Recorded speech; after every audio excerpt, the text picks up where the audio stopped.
would not be complete without discussing the birds. So this is a serious destination for serious birders, people who are really into bird watching.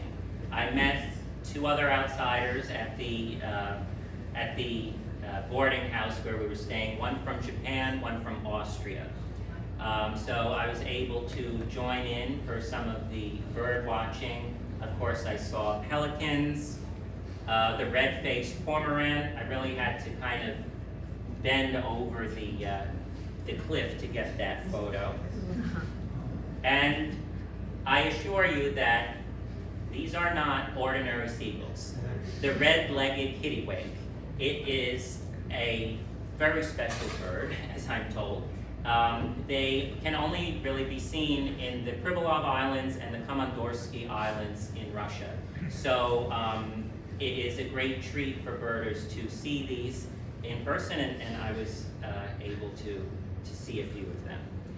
And just to give you a sense of what St. Paul looks like, St. Paul and St. George are both sort of these plateaus that rise out of the sea and are rather flat.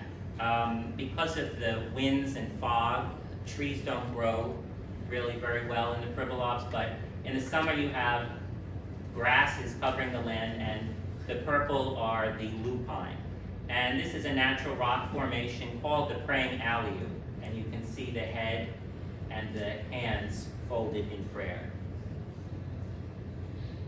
A road on St. Paul, typical road.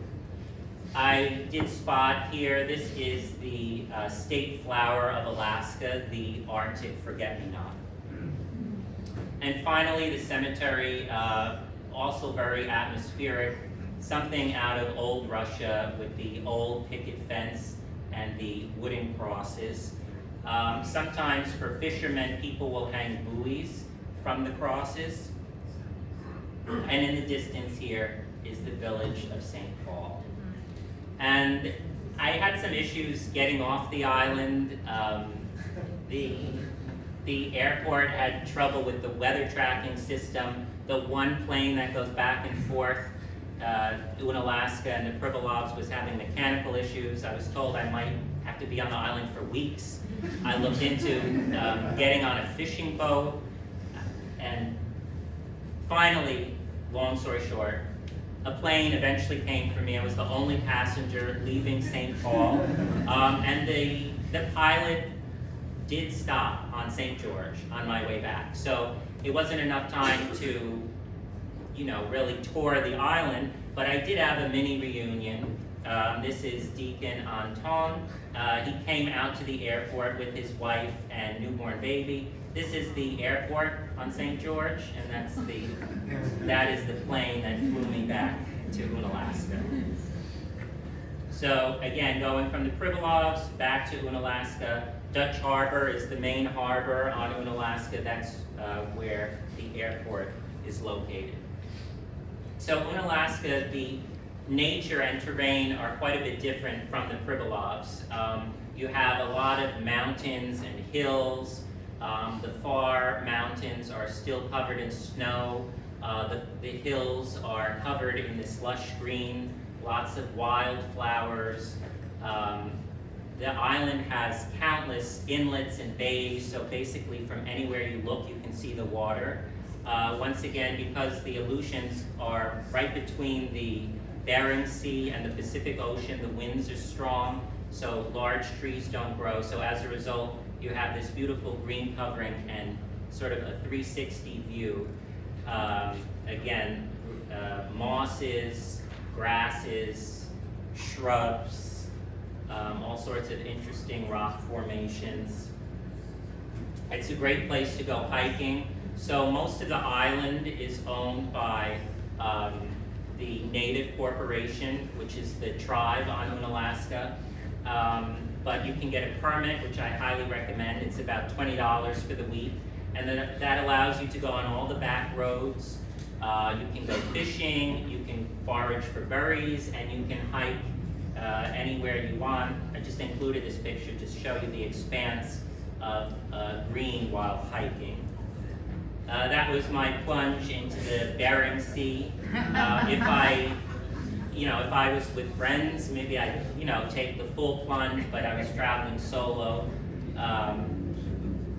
Great nature there. Besides the nature, there are really 3 major sites that you want to visit on Unalaska, and they are all tied to the history of the island and its connection to the Orthodox Church in some way. So one is the World War II Museum. A lot of people don't know this, but after the Japanese bombed Pearl Harbor, they invaded American territory in the Aleutian Islands. So they first invaded and took over Attu, which is the westernmost Aleutian island, closest to Russia and Japan, and then made their way along the Aleutian Island chain, which extends over 1,200 miles toward the Alaskan mainland. So, the decision of the American government was to evacuate the people. That's sort of a difficult chapter in the history of the Unangan people. But anyway, different islands were given a different amount of time of notice before the evacuation. So in the case of Unalaska, the people had just enough time to gather some of the sacred objects and icons of the church. And we'll talk about that a little later. This is a mural in the World War II Museum. Second major site on Unalaska is the Museum of the Aleutians. It's dedicated to the history of the Aleutian Islands and the culture of the native Unangan people. The native people of the Aleutians are really known for their skills at sewing seal gut. This is the intestines of the seal that are used to make these rain parkas. It's a wonderful material for their purposes because it's very lightweight, it's a windbreaker, it's waterproof, and these were used especially by the hunters. And this is an Unangan hunter's visor. So because they would go out in kayaks on the open sea, the reflection off the water was very bright. So they wore these visors, and as the hunters became more experienced and more respected, they could wear more elaborately decorated visors like this one. And again, at the museum, you learn about the connection between the Orthodox Church and the people of the Aleutians. Saint Inokenti began in the New World in 1824 as Father Ioan Benyaminov, and he learned the Unangan language and created an alphabet, translated the Bible and services into Unangan, and continued through Alaska, learning the native languages and translating religious texts. So he was not only an amazing priest who later became a saint or was acknowledged as a saint, but he was also really a genius at linguistics. And the third site you want to see on Unalaska is, of course, the Orthodox Cathedral, Holy Ascension Cathedral. Depending on the source you consult, this is the oldest Orthodox church in America. A chapel is known to have been here in the mid to late 1700s. The foundation of the church dates to 1808. It was expanded by Saint Inokenti in the 1820s. Most of the current building dates to 1896, once again in the traditional Russian colonial architecture.